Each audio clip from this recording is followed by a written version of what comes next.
Good afternoon, everyone. Good afternoon, Mr. Chairman. Have a seat. So, welcome to our internal audit meeting. Today, our meeting will cover up 4 key parts. Firstly, an introduction to ICS and CIS, the control weaknesses, recommendations, and lastly, our audit conclusion with follow-up actions. Before we begin, Ms. Diana, are there any apologies for absence? No, Mr. Chairman, all the members are present. As for the minutes, the last meeting was held on 30 May 2025. We discussed selecting Technova solutions for internal control evaluation, finalized the audit scope, and assigned team responsibilities for the report and video presentation. No amendments have been made to the minutes. Thank you. Can I have a proposal? I propose the minutes be passed as a true record. I second the proposal. Excellent. Let's proceed to the introduction. Mr. Farhan. Thank you, Mr. Chairman. An internal control system, ICS, is a framework of policy and procedures used to safeguard company assets, maintain financial integrity, and prevent fraud. Key components include the control environment, risk assessment, control activities, communication, and monitoring. A computerized information system, CIS, refers to the integration of hardware, software, people, and data that helps manage business information electronically. It enhances accuracy, speed, and security in processes like payroll and financial reporting.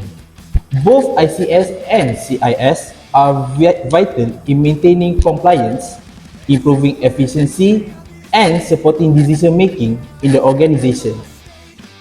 Thank you, Farhan, for your clear explanations.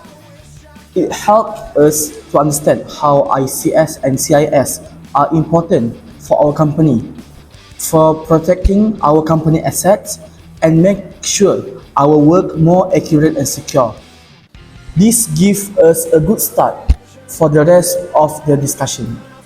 Let's now look at the weaknesses and how we can improve them. Ms. Amal, if you can, please start your findings. Thank you, Mr. Chairman. We identify 4 major internal control weaknesses in Technova Solution Payroll System. Here are the details along with the impact as documented in our management letter. The first weakness we identify is weak segregation of duties. In payroll processing, payroll is mainly handled by Mr. Daniel Lee, who perform calculation, approval, and disbursement without separation. This centralization of control increases the risk of fraud, such as creating those employees or unauthorized salary change. Additionally, error may go undetected, which could impact compliance and the accuracy of our financial records. Mr. Chairman, if I may add, beyond the risk of fraud or errors going unnoticed, the issue could also lead to financial misstatement in the company's record. Inaccurate payroll figure could compromise our entire financial reporting, potentially causing problems during audits. Furthermore, if any fraudulent activity is discovered later, it could seriously damage the company reputation. Stakeholders and employees may lose their trust in how payroll and financial are managed. Thank you, Masha. To start, we recommend implementing a proper segregation of duty within the payroll process. Specifically, payroll calculation should be done by the payroll officer. The finance manager should give the final approval, and a different person should handle the salary disbursement. This separation of responsibility helps to prevent error and fraud. In addition, we propose a 2-step approval process where both human resource and finance department validate the payroll before it is finalized and paid out. This extra layer of verification will enhance control. Lastly, access control measures need to be applied to ensure that payroll staff have appropriate viewing and editing privileges only based on their roles. This prevents unauthorized access to sensitive payroll information. The second weakness is the lack of documented payroll approval tree during the payroll reviewing process. Although payroll is reviewing by both human resource and finance, there is no digital or written record confirming this approval. This weakness accountability and make future audit or investigation more difficult.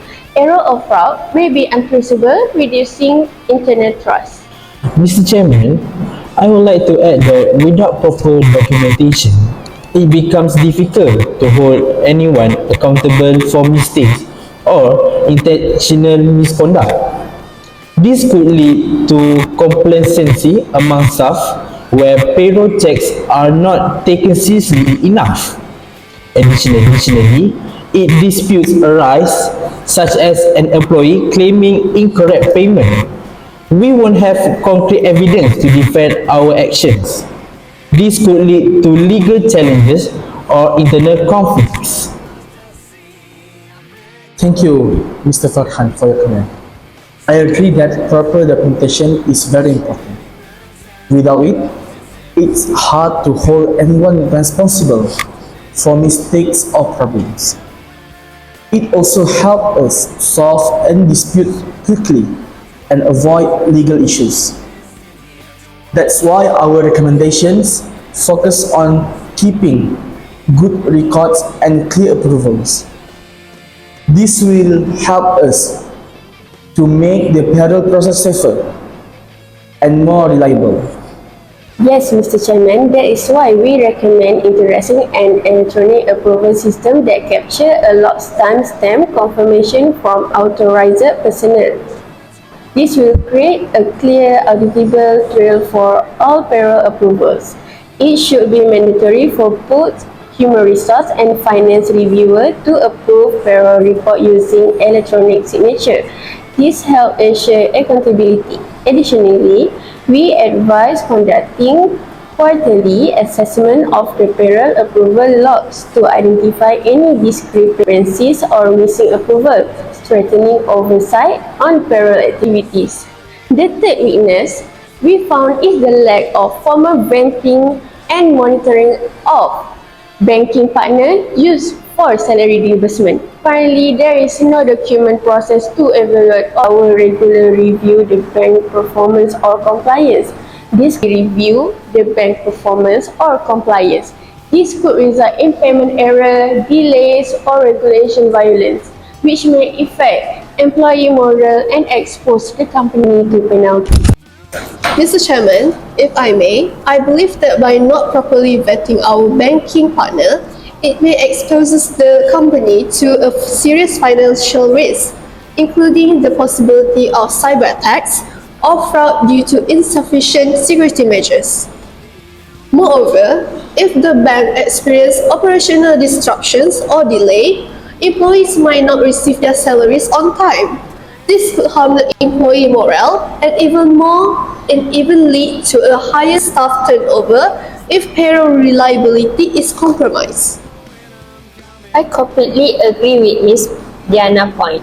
Choosing the right banking partners is crucial to protect our company from financial risks like fraud and cyber attacks. Yes, you are correct, Ms. Masha and Ms. Diana. For this weakness, our audit team recommend to focus on supplier management, particularly regarding banking partner used for payroll reimbursement. We suggest establish a structured framework that includes thorough vetting of banking partner and regular review to ensure reliable and compliance payroll payment.